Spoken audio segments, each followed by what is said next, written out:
Well, I'm going to talk about a little bit how to inspire wonder in nursery settings, nurture curiosity using inquiry-based learning that sparks curiosity and foster autonomy. It's going to be a lot of fun. But before we start, I want to ask you if you have ever felt the pressure to be innovative, but not given the time, resources, or freedom to actually innovate. So you can write on the chat if you want, if you can agree, if you have ever felt this feeling of the pressure of, well, let's be creative and not that much. Yes, right? It's true. It's quite often. It's our worst enemy. And it seems that we always have more technology to do things faster, but we never have the time to think about it, right? To process this bunch of information, right? So welcome to the club. We are not the only ones. We are having a creativity crisis. So since 1998, the creativity has been declining among students. And this study shows that it is because of the lack of time that we spend on deep exploration.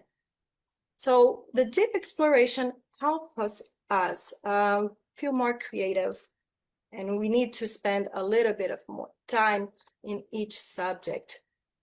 But we know that creativity is important. The World Economic Forum made a list of 10 skills on the rise, the top 10 skills on the rise, and the first one is creative thinking. But that's not the only one. We also have analytical thinking and curiosity and lifelong learning, motivation and self-awareness, service orientation and customer service that requires empathy. So we know those skills are very important, and yet in education, we're still stuck in remembering, right? We are here in this part of Bloom's taxonomy, but we have the level of thinking since 1956, and it seems that it's getting hard to go to beyond remembering and understanding. Now I want to ask you, this is not a right or wrong question. You can answer one or multiple answers or give your own answer, but is measuring how many colors and shapes a student can remember in English relevant? Is it really relevant? Yes, it could be, right? It is relevant to measure how many colors and shapes student can remember. Agree. Or B, it might be, well, it's a common practice, it's a tradition, it has been working since a long time, so it is relevant.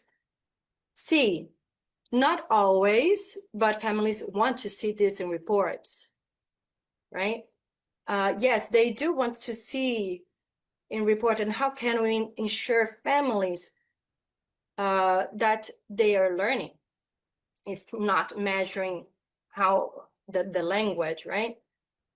Not that much, it's not that relevant. And E, well, you can fill in the blank if you want to. But I think we have a little bit of both in all of them, right? We have all of them are a little true. We need to measure learning, but we don't have to let go of the content. We can have it all. The goal here is to start at creating, and the rest will follow. We can move from delivering content to designing curiosity.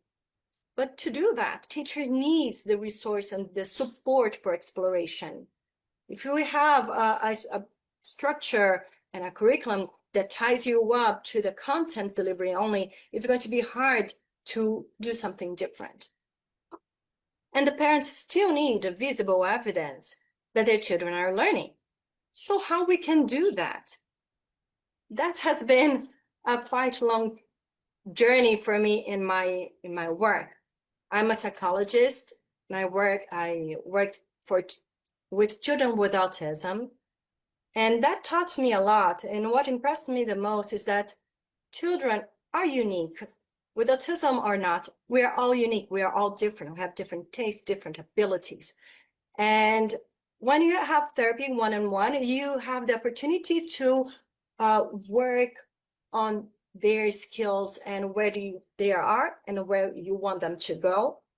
It's easier to work on one-on-one. But I don't think it's fair that everybody else is treated the same.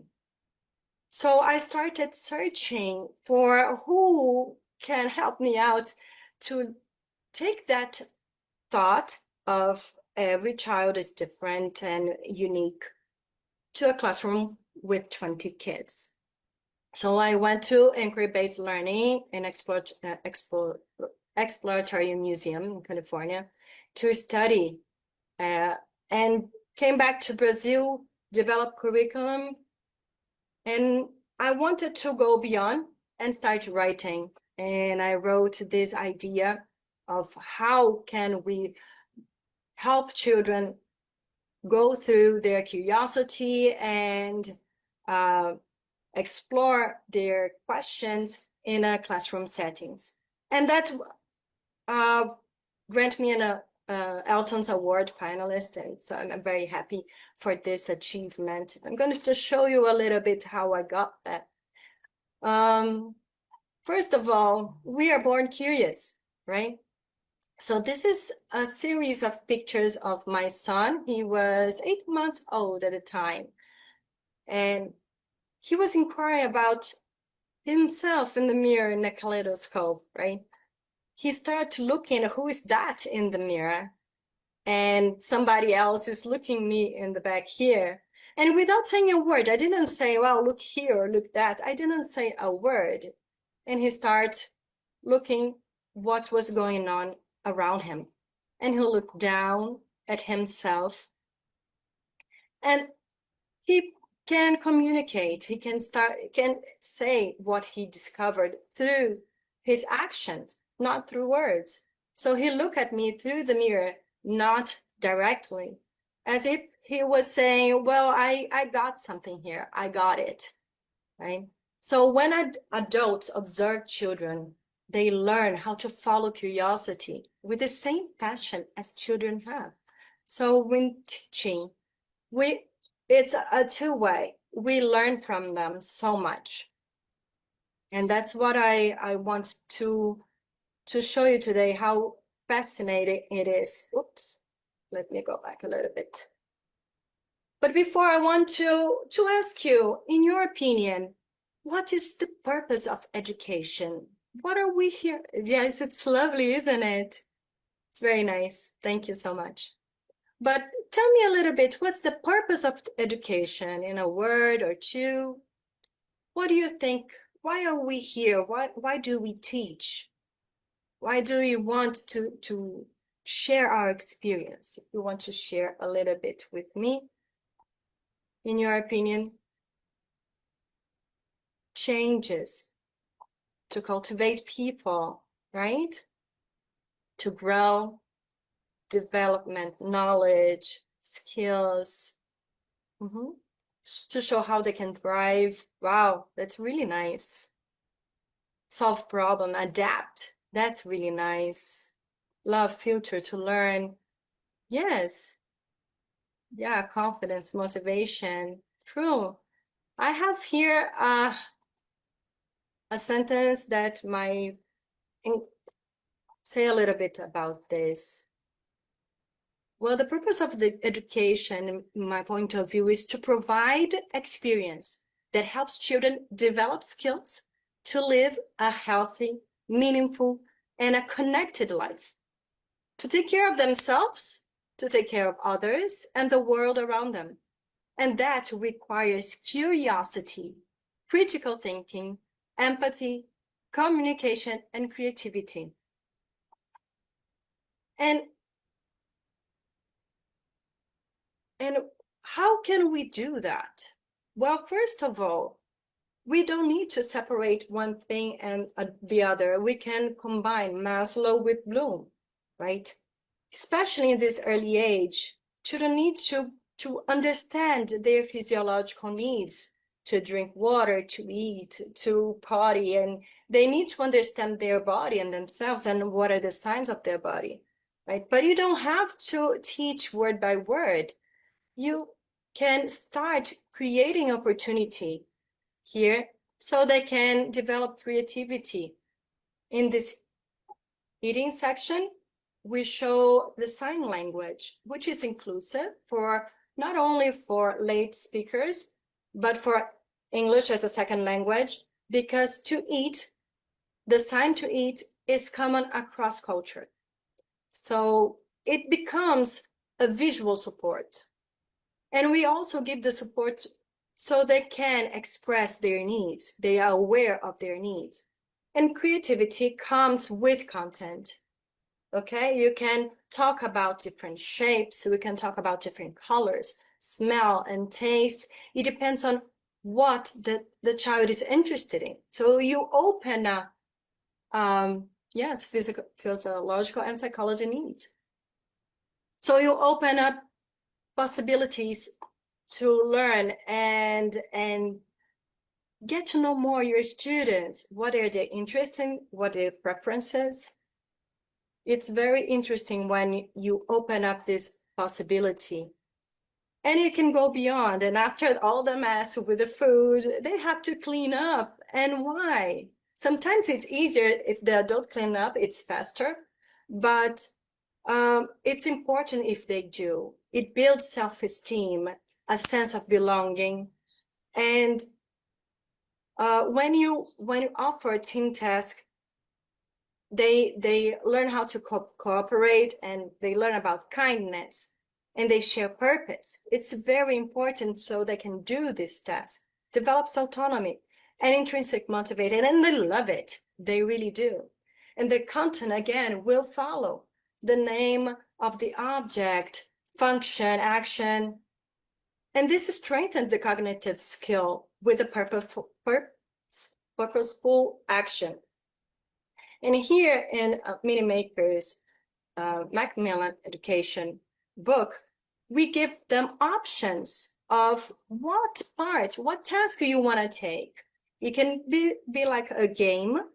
You can throw a dice with different colors to see if you're going to clean the table or you're going to clean the floor. But it can also be a choice. Well, today I want to clean the table, tomorrow I want to clean the floor.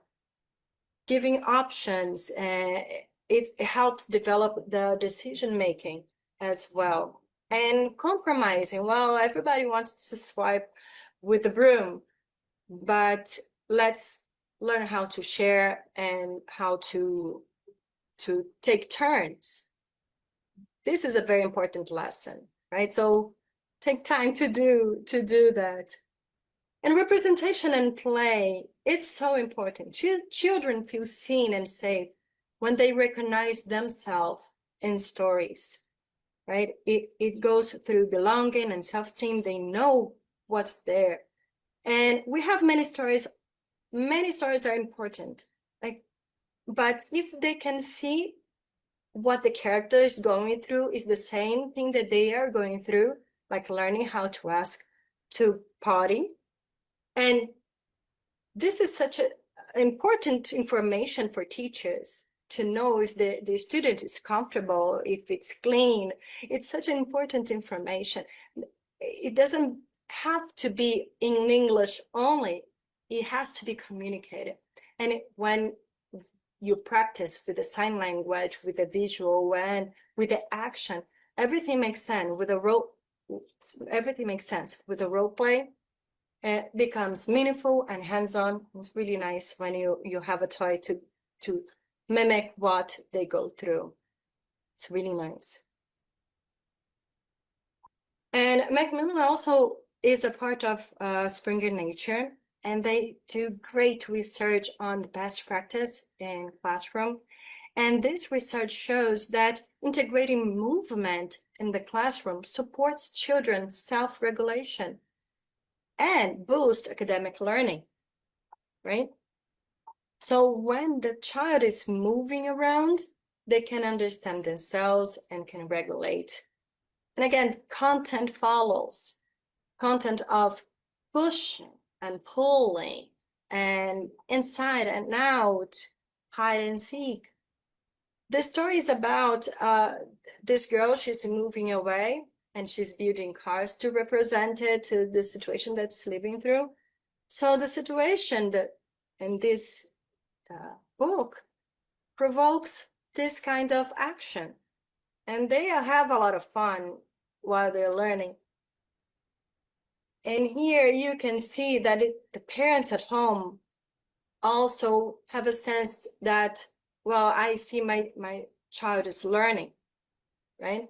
Can color in one color what's up, another color what's down, and the parent feel comfortable. Well, I see that there is a progress, there is a learning. So that's why you need to pay attention on the needs, not only of the child, but of the parents, of making sure that they understand that this process is helpful for them. And if you want to deepen exploration in any subject, I suggest you look for NGSS, Next Generation Science Standards. It's where I base all my books or lesson plan, because for psychology and behavior analysis, you have to go through the scientific process to analyze your emotions. And it's easier when you go through this process, when you look at something outside of you. Like when you're pushing a car, it's going to fall, so you understand the concept. So asking questions and making an investigation, argue from evidence, and communication is very important in any subject, like in life science. If you are going to investigate about the patterns of the leaves, what happened if I put water or don't put water in the plant? What is about the scale, a small leaf and a big leaf?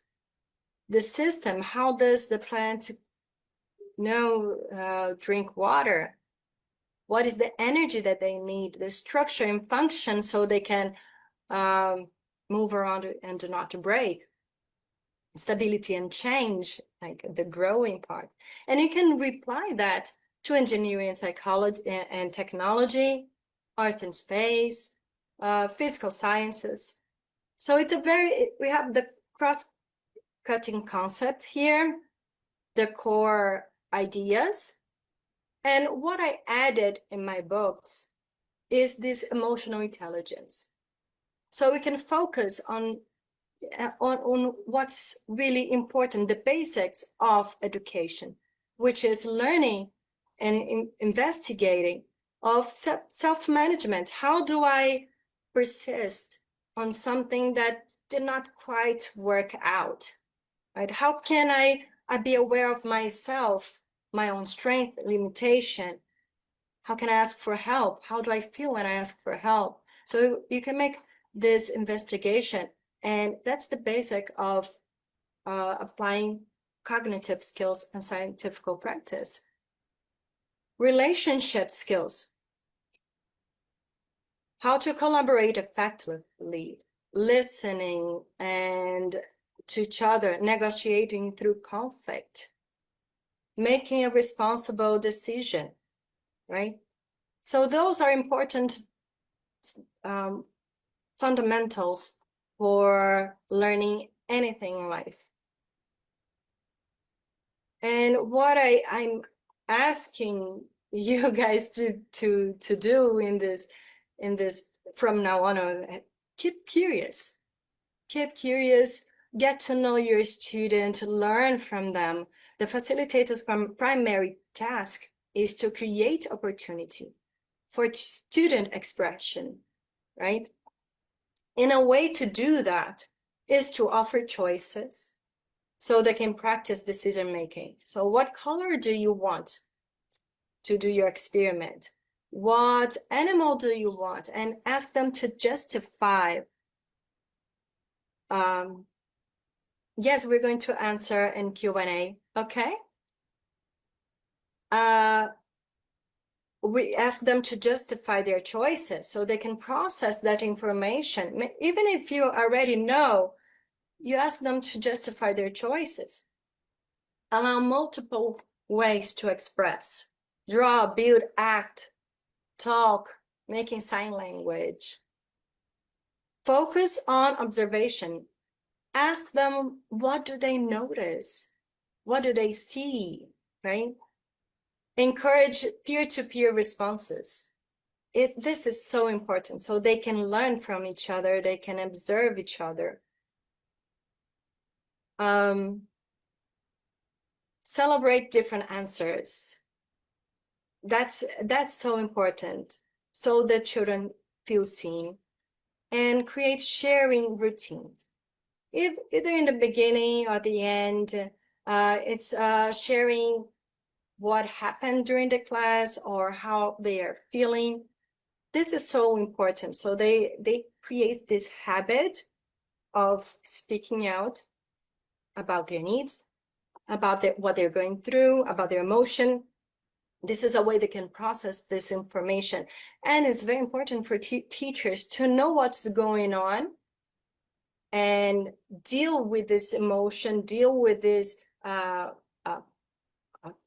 situation, and then go further and learn about any content that is coming up, right?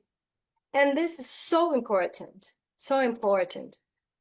because there is a dark consequence of not listening, of not creating this environment where children can share what's going on.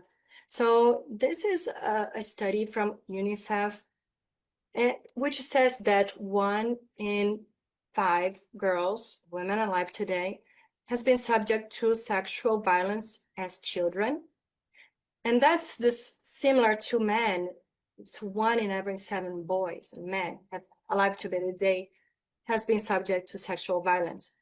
And this part, what I took is just about sexual violence, but there are many other types of violence.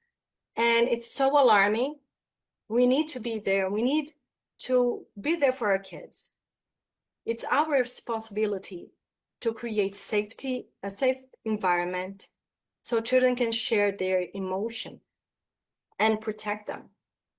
This is very important for educators. We are the adults that can be the one that help them. So practice conversation, practice listening to kids. It's very important. So the purpose of education in an overview is to facilitate the discovery of ourselves through the experience with the world around us.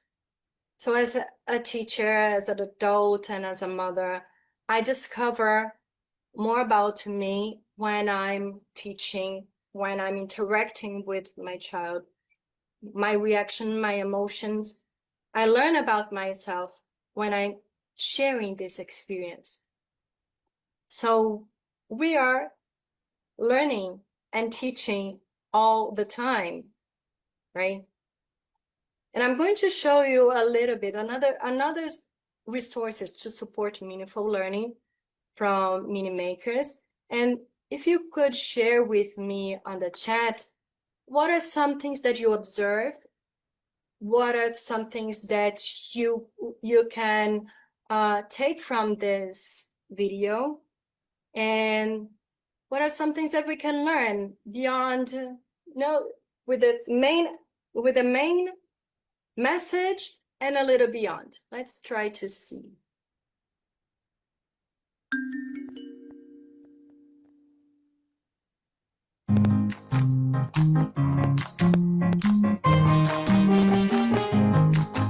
Oh, a little for you and a little for me.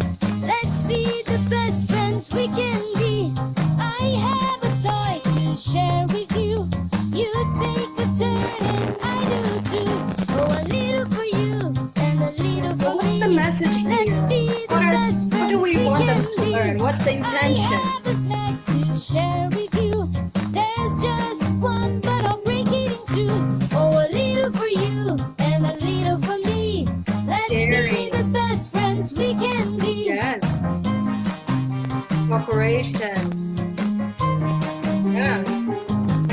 patience, cooperation, generosity, caring, friendship, grace, problem solving. Yes. Making friends, sharing. Yes, it's so important to do that, right? And the main character is the first one to let go. And that's really hard for the child to be the first one to let go of the toy, the favorite toy, right? So it's really hard. But it's good to know that after somebody plays, you can play as well. And we can also learn about music, rhythm, math, language. You can learn so many things with this video. So the focus here, it's not the language, it's the message. It's what you want to go across. It's the value. It's a technique of how do I deal with this problem, right? And this is just one technique that we can deal with that problem, like a little bit for you, a little bit for me. It could be time, it could be objects, it could be so many different things, attention, right? So this is from Mini Makers, and it's going to be due early next year, and I hope you like it. What I want to share with you is that to approach every challenge with a curious mind and a kind heart, and the answer will start to appear. If you are angry, or if you see somebody that is angry or sad, start with a curious mind. Maybe they are going through some problems, and in fact, a child does not want to do a task or activity. Be curious, wonder what's going on. Maybe they want something else. Maybe you can share what is it that they like, that they want to share. So with a kind heart and a curious mind, you can start digging for answers, right? And you can find me, thank you so much. You can find me at vanessamiranda.com.br, LinkedIn, or Instagram at Vanessa Miranda Palestra. I'll be glad to talk to you. I'm really happy to be with you. I'm going to stop sharing now so I can see everybody better. Thank you so much. So many hearts. I loved it. All right. It's good to hear you all. Thank you very much, Vanessa. Thank you so much. I wonder, I didn't see those questions. Maybe there is some question. Yeah, well, we've got one in the chat. If anyone else has a question for Vanessa, we've got a couple of minutes now if you want to. No problem if you don't. It's fine. So we have one question for you from Malika, who's asking, how can teachers encourage students who have experienced trauma or bullying or sexual abuse to share their emotions? What strategies can teachers incorporate to help them learn actively and effectively collaborate with their peers? Wow, that's such an amazing question, and it's so hard. Well, we learn how we are very effective at judging. We know how to judge. Our first instinct is to judge. And knowing that, we have to make an effort to let that go, let the judgment go away and start looking at any problem, especially this one, without judgment, pity, or negative emotions. So we can address this as softly as possible, right? And we can address the problem and find a way to get the child in a safety, security place. And as for how to deal with it with a child, well, when we speak about a problem, the problem is half, you can process that information. So whenever you help the child express themselves in different ways, through drawing, through talking, or expressing in a play, it helps the child tell what is going on, what they're thinking, and what we can do, and maybe that's a hint of how we can go from there, how we can go and help the child. Another way we can do this is to make puppets, so the child can express what happened through the puppets. So it's not happening with them again. It's happening with the puppet. That's a way that they can protect themselves through that play, and play out different outcomes, right? You can, okay, what happens if we do something different? And at this time, what else can we do to change this outcome? Right? So there are many possibilities, and thank you for your question. That's amazing. We all should be together looking for ways to help children cope with trauma, and especially prevent those trauma to happen. And that's why it's so important to have this culture of sharing, of communication in a safe place. Thanks, Vanessa. So one more question from Charmaine. How can you encourage parents to get involved more in their child's education, especially when social problems are involved, or even a lack of education skills from home? The child will perhaps carry these problems through their scholastic years and their education if it's not tackled. Yes, find what's interesting to the parents. Find what they loved in their childhood. Maybe again, with a curious mind and a kind heart, you can try to find answers and to see what's going on with that parent. It's so easy for us to judge parents, and we are all going through an overwhelming time that we don't know how to deal with. It's so many information that we're going through. And if we ask parents what are their favorite things, what they do, what are their hobbies, to find common grounds, to find things that are you can find things that are interesting to both of them, and then enjoy, maybe soccer, maybe is Pokemon. My kids love Pokemon, so that's why I bring that up. But you have to find a common ground between the adult and the child. Wonderful. Thank you, Vanessa. I think we're going to call it a day there, if you don't mind. We're going to move on to our next talk and let you take a bit of a longer break. We've got another session to go much later tonight. So see you later. Have a nice break. And thanks again for the wonderful talk. Thank you so much. It was a pleasure.